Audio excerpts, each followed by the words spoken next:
Utang ina ninyong lahat.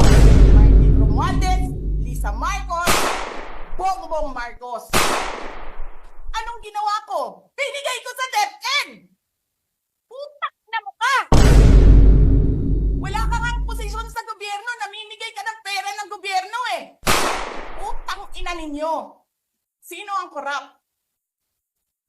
Yung mga congressman na yan na nag-hearing, anong sinasabi nila? Pagkatapos, pag na-off na ang mic, pag wala ng media, pasensya na kayo ha. Kailangan kasi namin ng pera. Mag-eleksyon na kasi. Lisa Marcos, naalala mo? Nagpadala ka sa akin ng video? Sinabihan mo ako saan kukunin ang pera. Pinakita mo ang muka ng tao doon sa video message mo. Hi, Nikki. This is she's been working with us for the longest time. We trust her. You sent me written instructions about money. Millions a month. Anong nakalagay doon sa envelope? DepEd. Anong ginawa ko? Binigay ko sa DepEd. Putak na mukha.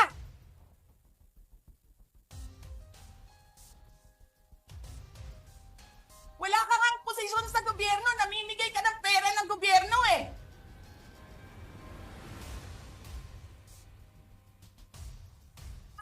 Sisirain nyo yung tangal ng mga kasama ko sa Office of the Vice President. Sasabihin nyo sa mga tao, nakaw yan, confidential funds yan. Niwala nga kayong isang proof na confidential funds yan. Naniwala lang kayo sa isang babae na ang pangalan ay Gloria Mercado na nagsabi confidential funds yan, na hindi nyo nga nilabas na wala pang confidential funds, meron ng white envelope. Kasi 2022 pa lang, tangina mo ka, may utos na ng pera sa DepEd. Tapos kami yung nagsisinungaling? Nagpipigil ako eh. Kasi gusto ko lang magtrabaho. Gusto ko lang tapusin nyo na yung show ninyo dyan sa House of Representatives para makabalik na kami sa trabaho namin. Tapos ganyan ang gagawin ninyo sa amin dahil hindi kami sumusunod sa inyo? Dahil ayaw na namin tumulong sa inyo?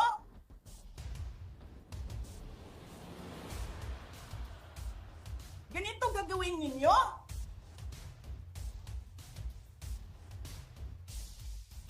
Presidente ka, may speaker ka na involved sa bribery ng Supreme Court justices. May video, may kaso, may witnesses. Hindi mo tinanggal yung speaker mo. Pinabayaan mo siya abusuhin ang pera ng bayan.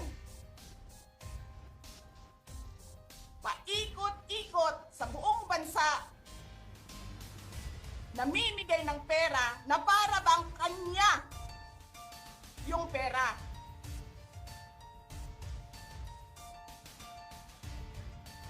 Eh di ba nga, lagi niyo sinasabi separation of powers? Anong trabaho ng legislative branch? Gumawa ng batas.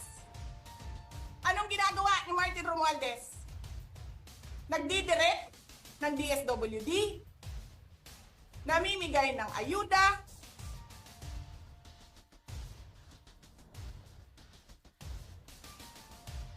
nagsasabi kung anong bibigay, anong ibibigay, anong gagawin, sino ba ang presidente dito?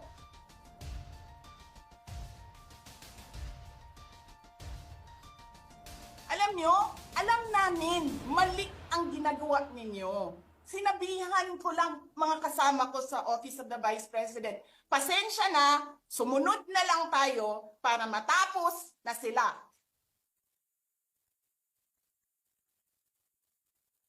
Tapos ganito ang gagawin ninyo?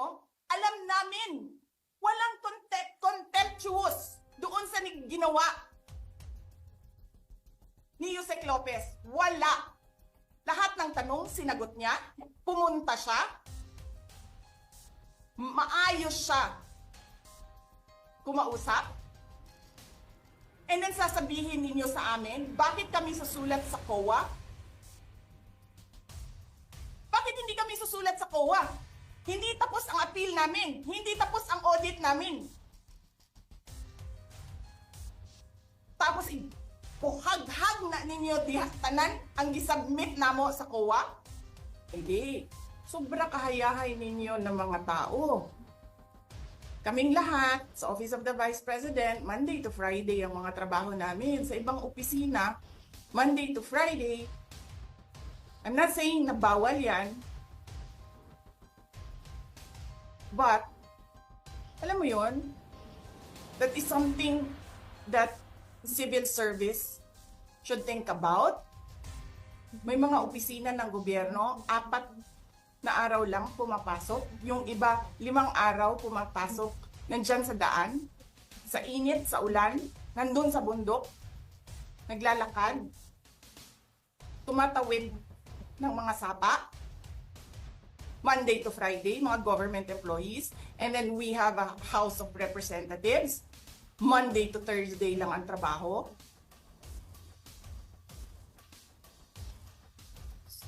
The civil service rethink that.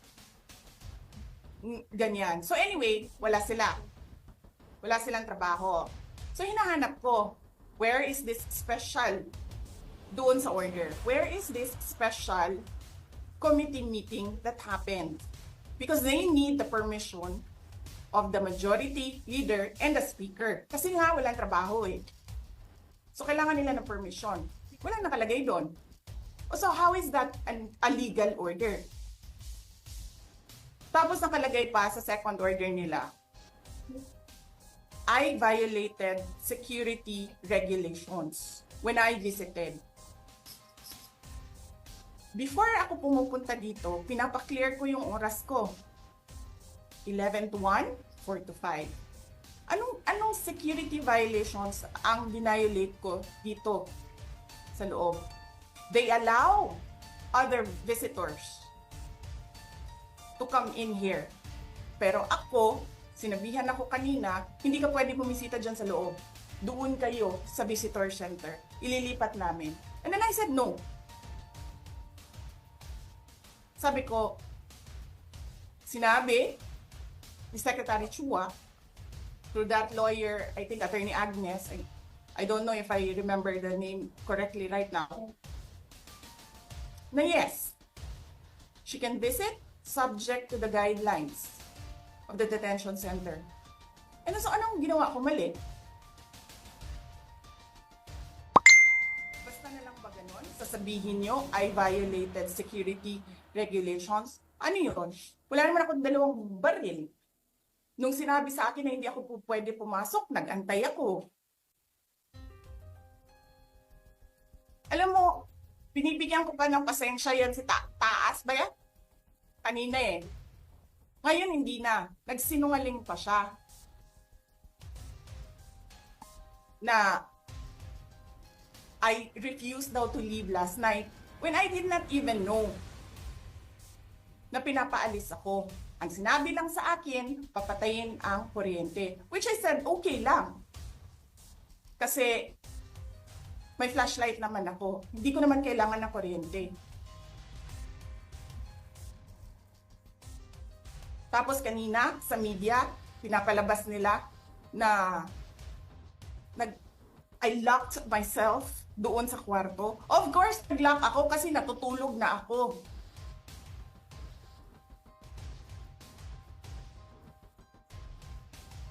Tapos, what? Bawal ako magstay sa opisina ni Congressman Pulong Duterte. Bakit? Is not that government property. I was allowed by the lawful occupant and possessor of that office to stay there, to assist a detainee who is inconsolable right now, na hindi mo na alam kung yung sakit niya sa likod is a heart attack o ano, kasi hindi nila pinapapasok yung doktor. 'Di ba? So yes, hinahanap ko kanina, sabi ko, where is this permission from the speaker na meron kayong committee hearing kanina in the dead of the night to give an order na i-commit doon sa correctional facility. And where is the rule that says kapag may violation sa detention facility ay ililipat sa correctional facility? Ano yun? You make rules as you go along? Ano yun? Di ba dapat sa demokrasya, there's a rule of law? And then they make rules as they go along? Kung ano lang, whatever pleases the speaker, get her out of the House of Representatives. Kasi hindi siya dapat nandiyan. Bakit? Pag may-ari niyo ba itong compound na ito? And then sasabihin pa nila sa akin na there is a threat to my life inside the batasang pambansa? Why is there a threat to my life? This is the most secured facility because nandito lahat ng mga spoiled brat sa ating bansa. Tapos, sasabihin pa nila, well, pabigat ka sa amin kasi kailangan namin dagdagan ang security mo. Bakit? Trabaho ba nila magbantay sa akin? Eh di ba trabaho ng DPSPG yon? Na may I just say? Binabawasan nila ng binabawasan araw-araw? Na as if this office is not the second highest office in this country? And only because umalis ako sa administration? Kailan ba nagsimula yung atake nila? Alalahanin nyo. Diba? After ako nag-resign sa DepEd? Kailan ba nagsimula yung pambabastos nila? Last year. After that meeting with the Makabayan Black and Martin Romualdez. They started destroying my name, pummeling me in the media with a multi-million PR campaign. Pinastos pa nila ako ng mga pagsisinungaling nila na kesyo taksil, kesyo korap, abusado. Putang ina ninyo! Sino ang korap? Yung mga congressman na yan na nag-hearing, anong sinasabi nila? Pagkatapos, pag na-off na ang mic, pag wala ng media, pasensya na kayo ha. Kailangan kasi namin ng pera. Mag-i-eleksyon na kasi. Tabi kay Sara ha. Hindi ko naman gusto tong ginagawa ko eh. Eh putang ina, hindi mo pala gusto ginagawa mo eh. Bakit mo sinisira pangalan ko? Joel Chua.